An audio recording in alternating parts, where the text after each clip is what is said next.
Hi, Anderson. This picture purports to show Kim Jong-un with a miniaturized nuclear weapon. People laughed at it when it came out last year, but now, if they believe this is the real deal, what does it show us? Well, it would suggest that this would be about 2 feet across.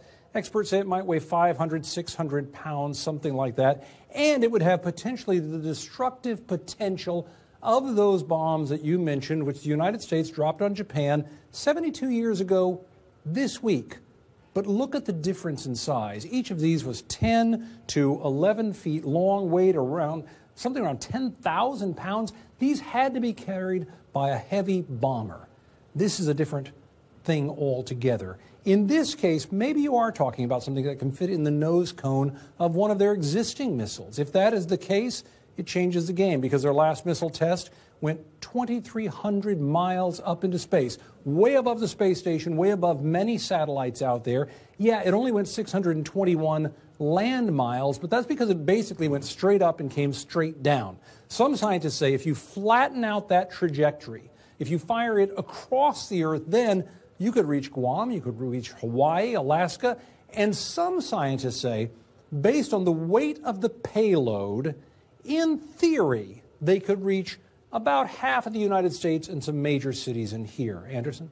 What challenges do the North Koreans still face in this development? Well, significant ones, I think. The reason we say in theory is because scientists have looked at this and said, look, even if you give them range, if you say they've figured out thrust enough that we can say there's a green light on the possibility of a missile simply strong enough to carry a nuke that far, there are gigantic questions about this part: accuracy and reliability.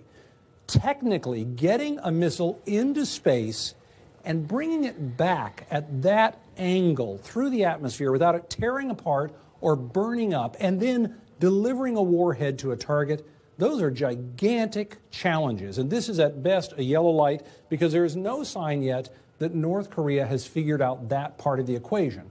But bear in mind, only a few weeks ago, we had a red light here on the idea that they had a miniaturized nuclear warhead to even consider this with, because so many scientists said that simply could not be the case at this point. Now, though, we're getting these reports, maybe this belongs more in the yellow zone. And you can see it right there, Anderson, the way that North Korea has steadily kept marching towards something that they very much want, even though so many in the world, including the United States, don't want them to have it.